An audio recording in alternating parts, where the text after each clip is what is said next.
الحمد لله نحمده ونستعينه ونستغفره ونتوكل عليه ونعوذ بالله من شرور أنفسنا من يهده الله فلا مضل له ومن يضلل فلا هادي له وأشهد أن لا إله إلا الله وحده لا شريك له وأشهد أن سيدنا ومولانا محمدا عبده ورسوله صلى الله عليه وسلم. أما بعد فأعوذ بالله من الشيطان الرجيم. بسم الله الرحمن الرحيم. ضرب الله مثلا قرية كانت آمنة مطمئنة يأتيها رزقها رغدا من كل مكان فكفرت بأنعم الله فأذاقها الله لباس الجوع والخوف بما كانوا يصنعون. صدق اللہ العظیم. اللہ تعالیٰ نے ہمیں یہ پاکستان ایک بہت بڑی نعمت عطا فرمائی. یہ اللہ کی بہت بڑی نعمت ہے، یہ اللہ تعالیٰ کا بہت بڑا فضل ہے. آزادی اللہ کی ایک بہت بڑی نعمت ہے اور ہمیں اس کی قدر کرنی چاہیے. یہ جو پاکستان بنا تھا 14 اگست سن 1947 کو، تو ہمارے بزرگوں نے اس کا نام رکھا تھا پاکستان کا مطلب کیا، پاکستان کا مقصد کیا، لا الہ الا اللہ محمد الرسول اللہ، کہ ہم مسلمان ہیں اور اسلام ہمارا مذہب ہے، اسلام اللہ پاک کا پاکیزہ دین ہے. اس دین پر ہم یہاں چلیں گے، ہم اللہ کی بندگی کو تسلیم کریں گے کہ ہم اللہ کے بندے ہیں، اللہ کی خدائی کو، اللہ کی طاقت کو تسلیم کریں کہ ہم اس کے بندے ہیں، ہم اس کی بندگی کریں گے، اس کو راضی کریں گے، اس کو خوش کریں گے. یہ اس لیے پاکستان بنا تھا. اور اللہ تعالیٰ نے ایک قرآن کریم میں ایک مثال دی ہے کہ ضرب اللہ مثلا قریۃ کانت آمنۃ مطمئنہ. اللہ نے ایک مثال بیان فرمائی کہ ایک بستی تھی جو امن و امان والی تھی اور بہت اطمینان تھا، اس میں امن بھی تھا، اطمینان بھی تھا. ملک کے اندر امن ہو، ملک میں امن و امان ہو تو یہ اللہ کی بڑی نعمت ہے. لوگوں کو اطمینان ہو، لوگ پرسکون ہو، یہ اللہ کی نعمت ہے. یہ دو نعمتیں اللہ تعالیٰ نے ان کو دی تھی. یأتیہا رزقہا رغداً، اور ان کو خوب اللہ تعالیٰ نے رزق کی فراوانی دی تھی. اللہ نے ان کو رزق بھی دیا تھا، فراوانی بھی دی تھی، ترقی بھی دی تھی، ساری چیزیں دی تھی. لیکن کیا ہوا؟ فکفرت بانعم اللہ، کہ اس بستی والوں نے اللہ کی نعمتوں کی ناشکری، اللہ تعالیٰ کی نعمتوں کی ناشکری. تو نعمتوں کی ناشکری پر ان کو سزا کیا ملی؟ فَأَذَاقَهَا اللَّهُ لِبَاسَ الْجُوعِ وَالْخَوْفِ. اللہ تعالیٰ نے ان کو بھوک اور خوف کا لباس پہنا دی. اللہ تعالیٰ نے ان کے اوپر فقر و فاقے کو مسلط کیا اور امن کو تبدیل کیا، بدامنی ہو گئی، اطمینان کو ختم کیا، بے سکونی ہو گئی. اور یہ کیوں ہوا؟ اللہ تعالیٰ فرماتے ہیں بما کانوا یصنعون، یہ انسانوں کی اپنی بدعملی ہے. بدعملی کی وجہ سے اور اللہ تعالیٰ کی ناشکری کی وجہ سے انسان اللہ تعالیٰ کی نعمتوں کی قدر نہیں کرے، ناشکری کرے تو اللہ تعالیٰ اس نعمت کو چھین لیتے ہیں. اور جب نعمت چلی جاتی ہے تو پریشانیاں، مصیبتیں، آفتیں، بلائیں آتی ہیں. آپ یہ دیکھیں کہ جب پاکستان بنا تھا تو اس وقت اتنی بدامنی نہیں تھی، اتنی بے اطمینانی نہیں تھی، لوگ پرسکون زندگی گزارتے تھے اور لوگوں کی زندگیوں میں ایک اطمینان تھا. پھر آپ آج کل کے جو حالات ہیں سب کو پتہ ہے، جس کی وجہ اور اس کا سبب اللہ تعالیٰ بتاتے ہیں کہ اللہ کی نعمتوں کی ناشکری. اللہ نے پاکستان اس لیے دیا تھا، ہمارے بڑوں نے یہ پاکستان اس کا نام رکھا تھا پاک سرزمین ہے. کیا مطلب پاک؟ کفر سے پاک ہوگی، شرک سے پاک ہوگی، اللہ کی نافرمانی سے پاک ہوگی یہ سرزمین. اس سرزمین پر کوئی ایسا نہیں ہوگا جو اللہ کو سجدہ نہ کرے، جو اللہ کی فرمانبرداری نہ کرے، ایسا کوئی نہیں ہوگا. اب آپ دیکھ لیں کہ ہمارے اس ملک میں شرک کتنا ہوتا ہے. لوگوں کو نظر آ رہا ہے، لوگوں کو سجدے کر رہے ہیں، قبروں کو سجدے کر رہے ہیں. کوئی مسئلہ پیش آتا ہے تو کہتے ہیں کہ فلاں بابا سے مدد مانگو، فلاں مدد، فلاں مدد. یا اللہ مدد نہیں ہے بلکہ فلاں مدد، فلاں ہمارے کام کرے گا، فلاں ہمارے کام کرے گا. تو یہ شرک، اللہ کے سوا کوئی کرنے درنے والا نہیں ہے. اس کائنات کے نظام کو چلانے والا ایک اللہ ہے. اللہ تعالیٰ فرماتے ہیں قُلْ مَنْ يُنَجِّيكُم مِّن ظُلُمَاتِ الْبَرِّ وَالْبَحْرِ تَدْعُونَهُ تَضَرُّعًا وَخُفْيًا، کون ہے جو تمہیں بحر و بر میں پریشانیوں سے بچانے والا ہے؟ کون ہے؟ آگے اللہ تعالیٰ خود جواب دیتے ہیں قُلِ اللَّهُ يُنَجِّيكُم مِّنْهَا وَمِن كُلِّ كَرْبٍ، ایک اللہ ہے جو تمہیں پریشانیوں سے بچاتا ہے اور ہر تکلیف سے بچانے والا ایک اللہ ہے۔ اللہ خود بتا رہے ہیں کہ میرے پاس آؤ، میں تمہیں پریشانیوں سے بچاؤں گا، مجھے راضی کرو، اللہ کو راضی کرو، اللہ کو خوش کرو، اللہ کو مناؤ، اللہ کو مانو، اللہ کی مانو۔ جب تم اللہ کو مانو گے، اللہ کی مانو گے، تو اللہ تعالیٰ تمہیں پریشانیوں سے بچائے گا۔ نسخہ تو اللہ تعالیٰ خود بتا رہے ہیں، جو اللہ خود بتا رہا ہے اس کے پاس کوئی نہیں جاتا، اس کو کوئی راضی کرنے کے لیے تیار نہیں، گناہ چھوڑنے کے لیے مسلمان تیار نہیں ہے، تو حالات کیسے ٹھیک ہوں گے؟ پریشانیاں کیسے ختم؟ پریشانیاں ختم کرنے والا اللہ ہے، حالات کا بدلنے والا اللہ ہے، بے اطمینانی کو سکون سے بدلنے والا اللہ ہے، بدامنی کو امن سے بدلنے والا اللہ ہے، پریشانی کو سکون سے بدلنے والا اللہ ہے۔ وہ اللہ کہہ رہے آؤ میرے پاس، آؤ میرے پاس، آؤ مجھ سے مانگو، مجھے راضی کرو، مجھے خوش کرو۔ مسلمان اللہ کو خوش کرنے کے لیے تیار نہیں ہے، اس لیے پریشان۔ مسلمان کی پریشانی کی وجہ کیا ہے؟ کہ اللہ اس سے ناراض ہے۔ جب اللہ تعالیٰ ناراض ہو جاتے ہیں تو اس زمین پر انسان پریشان ہو جاتا ہے، یہی اس کی نشانی ہے کہ انسان پریشان ہو۔ ایک سوال یہاں پر پیدا ہوتا ہے کہ جی دنیا میں کافر بھی ہیں، وہ تو اللہ کو مانتے ہی نہیں ہیں، اور وہ اللہ کو راضی بھی نہیں کرتے، اللہ کو ناراض، وہ تو 24 گھنٹے اللہ کو ناراض کر رہے ہیں، پھر ان کو اللہ تعالیٰ نے دنیا اتنی کیوں دی ہے؟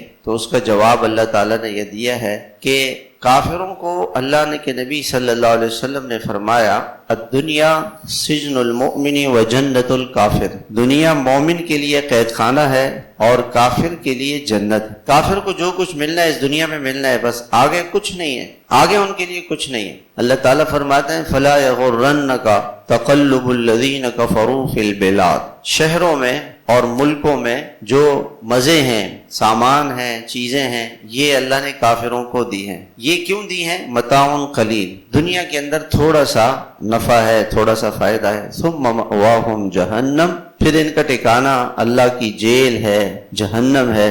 وبئس المصیر، اور وہ بدترین جگہ ہے۔ یہ دنیا کا نفع تھوڑا سا ہے، اس کی مثال اللہ تعالیٰ نے بڑی عجیب دی ہے۔ اچھا آگے اللہ تعالیٰ کیا فرماتے ہیں؟ لیکن الذین اتقوا ربہم، لیکن جو اللہ سے ڈر کر، اللہ کی مان کر زندگی گزاریں گے، لہم جنات تجری من تحتها الانہار خالدین فیہا، ان کے لیے باغات ہیں، ان کے لیے اللہ کی نعمتیں ہیں، نزلا من عند اللہ، یہ اللہ کی طرف سے مہمانی ہوگی، یہ اللہ کے مہمان بننے والے ہیں۔ ان کو دنیا سے جانے کے بعد آخرت کے سارے مزے، آخرت کی ساری خوشیاں، آخرت کی ساری نعمتیں ان کو ملنے والی ہیں، ان کو آخرت میں ملنے والی ہیں۔ اللہ تعالیٰ مثال دیتے ہیں کہ ایک جگہ اور اللہ تعالیٰ فرماتے ہیں وَلَا تَمُدَّنَّ عَيْنَيْكَ إِلَىٰ مَا مَتَّعْنَا بِهِ أَزْوَاجًا مِّنْهُمْ زَهْرَةَ الْحَيَاةِ الدُّنْيَا لِنَفْتِنَهُمْ فِيهِ، ہم نے دنیا کی یہ زرق برق زندگی ان کافروں کو دی ہے، یہ امتحان ہے کہ یہ اس میں پھنس کر اللہ کو بھول جاتے ہیں یا اللہ کو بھولتے نہیں ہیں۔ اللہ تعالیٰ یہ دیکھنا چاہتے ہیں۔ دنیا کسی کو دینا اس بات کی نشانی نہیں ہے کہ اللہ تعالیٰ ان سے خوش ہے، بلکہ اللہ تعالیٰ یہ دیکھنا چاہتے ہیں کہ یہ اس دنیا میں اللہ کو تو نہیں بھولتے، یہ دیکھنا چاہتے ہیں، ورنہ دنیا کی چیزیں یہ کوئی بڑی چیزیں نہیں ہیں۔ تو اللہ تعالیٰ نے ایک مثال دی، سے بات واضح کی ہے۔ افہم وعدناہ وعدا حسنا فہو لاقیہ کمن متعناہ متاع الحیات الدنیا ثم هو یوم القیامت من المحضرین، ایک آدمی سے ہم نے اچھا وعدہ کیا ہے اور وہ وعدہ پورا ہونے والا ہے، اور ایک شخص ہے کہ دنیا میں ہم نے اس کو تھوڑا سا کچھ دے دیا اور پھر قیامت کے دن وہ اللہ کا نافرمان بن کے اللہ کی جیل میں چلا جائے۔ اس کی مثال یوں سمجھیں، ایک آدمی جہاز میں سفر کر رہا ہے اور اس سے یہ کہا جائے کہ بھئی اب یہ جہاز میں آپ سفر کرو گے، تو بڑا خوش ہے کہ جی دیکھو جہاز میں سفر کر رہا ہوں، کھا رہا ہوں، پی رہا ہوں،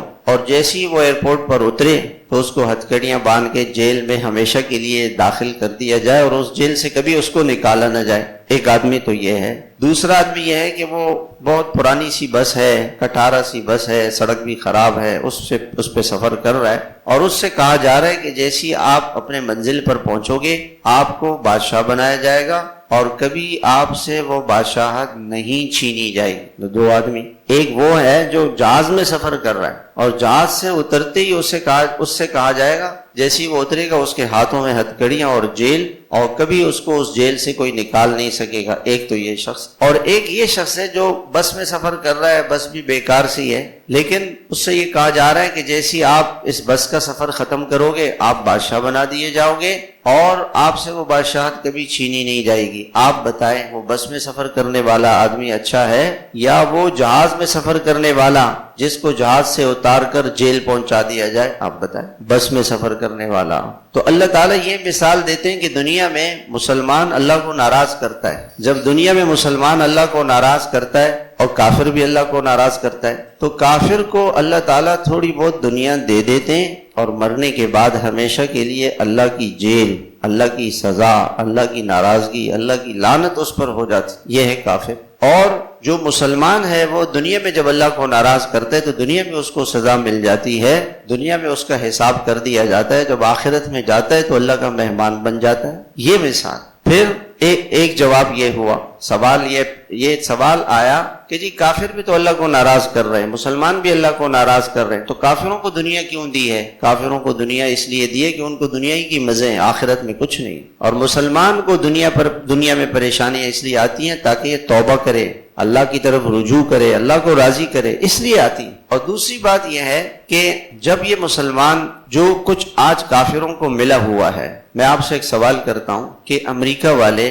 ڈانس کی وجہ سے، گانوں کی وجہ سے، بے حیائی کی وجہ سے دنیا میں ترقی کر رہے ہیں؟ ان کی ترقی کی وجہ بے حیائی ہے؟ ان کی ترقی کی وجہ ڈانس ہے، ناچنا گانا ہے؟ یہ چیزیں نہیں ہیں۔ ان کی ترقی کے پیچھے تعلیم ہے، ٹیکنالوجی ہے، محنت۔ وہ دنیا کے لیے محنت کرتے ہیں اس لیے وہ دنیا میں آگے بڑھ رہے ہیں۔ ہم نے دنیا کے لیے محنت چھوڑ دی، وہ ایمانداری کے ساتھ کام کرتے ہیں، ایمان تو نہیں ہے لیکن ایمانداری کے۔ ہم کام چوری کرتے، وہ سچ بولتے ہیں، ہم جھوٹ بولتے، وہ دھوکہ نہیں دیتے، ہم دھوکہ دیتے، وہ غلط چیز نہیں بیچتے، جو کہتے ہیں وہ کرتے ہیں، ہم جو کہتے ہیں وہ نہیں کرتے۔ تو ہمیں جو سزا مل رہی ہے یہ سزا ہمارے ان گناہوں کی وجہ سے مل رہی۔ جو گناہ ہم دنیا کو تو اللہ تعالیٰ نے ایسا بنایا ہے کہ اگر ایک کافر بیج ڈالے گا تو اس بیج کو اللہ ضرور اگائیں گے، مسلمان ڈالے گا تو اللہ اس کو بھی اگائیں گے، مسلمان کانٹے بوئے گا تو کانٹے اگیں گے، کافر پھول بوئے گا تو کافر تو پھول اگیں گے۔ یہ اللہ کا ضابطہ ہے۔ دنیا میں کافر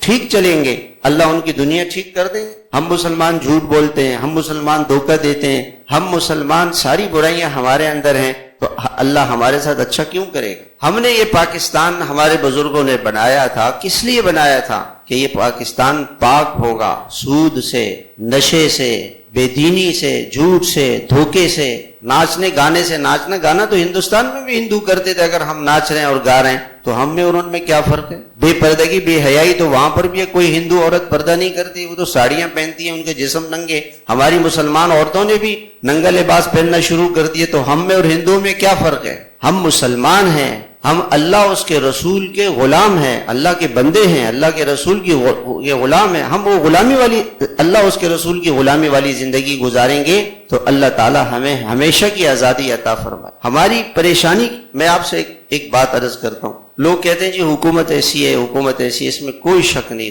دوسری کوئی بات ہی نہیں ہے کہ حکومت کی برائیاں اپنے جگہ پر ہیں، لیکن یہ جو سڑکوں میں لوگ موبائل کی وجہ سے کسی کو قتل کر دیتے ہیں، چوریاں کر رہے ہیں، ڈکیتیاں کر رہے ہیں، اس میں حکومت کا کیا ہے؟ بھائی یہ تو ہمارے گھر کے بچے ہیں، اسی کراچی کے بچے، ہمارے شہر کے بچے، ہمارے محلوں کے بچے۔ جب ماں باپ اپنی اولاد کی صحیح تربیت نہیں کریں گے تو وہ چور بنیں گے، وہ ڈاکو بنیں گے، وہ قاتل بنیں گے۔ حکومت تھوڑی کہہ رہی ہے کہ نشہ کرو، ٹھیک ہے، حکومت کی ذمہ داری ہے کہ وہ چوری نہ ہونے دے، وہ ملک سے نشے کو پاک کرے، یہ حکومت کی ذمہ داری اپنی جگہ پر ہے۔ لیکن ہمارے ہی محلوں میں لوگ نشے بیچ رہے ہیں، ہمارے ہی بچے نشے کر رہے ہیں، یہ قصور ہمارا ہے۔ جو ہم گناہ کر رہے ہیں ہم اپنے گناہوں سے توبہ کریں، حکومت اپنے گناہوں سے توبہ کرے۔ حکومت کے گناہ اپنے ضرور ہیں لیکن ہماری بھی گناہ۔ میرا بیٹا فجر پڑھتا ہے کہ نہیں پڑھتا ہے؟ وہ مسجد میں تو آتا نہیں ہے، وہ اللہ اس کے رسول کی بات تو سنتا نہیں ہے، وہ قرآن تو پڑھتا نہیں ہے، وہ حدیث تو پڑھتا نہیں ہے،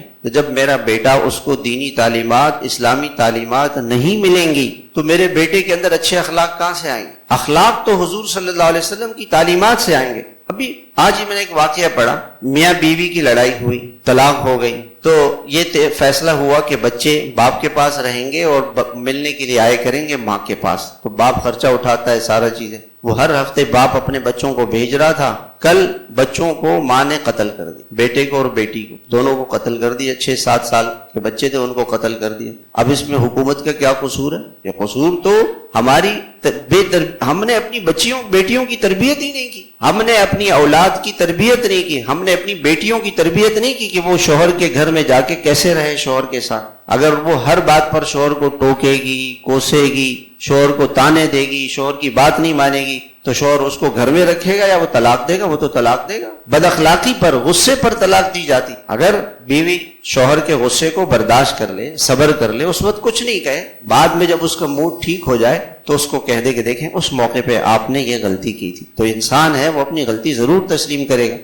شوہر کو غصہ آیا ہوا ہے، اس کو بھی غصہ آیا ہوا ہے، تو بم پھٹے گا تو اس بم کے پھٹنے سے سارا گھر کا نظام تباہ ہو جائے گا۔ جو اخلاقی کمی آ رہی ہے ہمارے معاشرے میں، ہمارے نوجوان نماز نہیں پڑھتے، ہمارے نوجوان نشہ کر رہے ہیں، ہمارے نوجوان ناچنے گانے میں ساری رات ان کی کہاں گزرتی ہے، ساری رات کہاں گزرتی ہے، ہمارے بچوں کی راتیں کہاں گزرتی ہیں، ہمیں کوئی پتہ نہیں، باپ کو کوئی پتہ نہیں بیٹا کہاں جا رہا ہے، کس کے ساتھ دوستی لگا رہا ہے، کون کہاں جا رہا ہے۔ تو جب ہم اپنی اولاد کی تربیت نہیں کریں گے تو اس کا انجام کیا ہوگا کہ ہمارے معاشرے کے اندر یہ ساری پریشانیاں آئیں گی۔ جو کام ہمارے ذمے کا ہے وہ ہم کریں، جو حکومت کا ذمہ ہے کہ ذمہ حکومت کرے۔ رشوت ہم لوگ لے رہے ہیں، ہمارے جیسے لوگ ہیں جو محلوں میں رہتے ہیں، آفسوں میں جاتے ہیں، رشوت لے رہے ہیں، جھوٹ بول رہے ہیں، کام چوری، دھوکہ یہ کر رہے ہیں، انصاف نہیں، عدل نہیں۔ جج کون ہے؟ جج تو ہمارے معاشرے کا رہنے والا آدمی ہے، وکیل ہمارے معاشرے کا رہنے والا ہے۔ تو جب ہم گناہ کریں گے، ہم اللہ کی نافرمانیاں کریں گے تو اس کی سزا کیا ہوگی کہ اللہ تعالیٰ ایسے حکمران ہم پہ مسلط کر دیں۔ ہم تو حضرت عمر اور ابو بکر جیسے ہوں اور حکمران ہمارے برے ہوں، ایسا کبھی نہیں ہوگا۔ یہ اللہ کا ضابطہ نہیں ہے، یہ اللہ کا ضابطہ نہیں ہے۔ اس دنیا میں اللہ کا ضابطہ کیا ہے کہ جب عوام بری ہوگی، جب عوام بری ہوگی تو حکمران برے ہوں۔ کافروں کے معاشرے میں جو عوام ہے وہ سچ بولتی ہے، وہ دھوکہ نہیں دیتی۔ میری ایک امریکن سے ملاقات ہوئی، میں نے کہا کہ امریکہ کی ترقی کا راز کیا ہے؟ ناچنا، گانا، بے حیائی؟ کہ نہیں یہ چیزیں نہیں ہیں، ان کے معاشرے کی ترقی کام ہے، محنت ہے، لگن ہے۔ وہ کسی کام کو کریں گے تو لگن کے ساتھ کریں گے،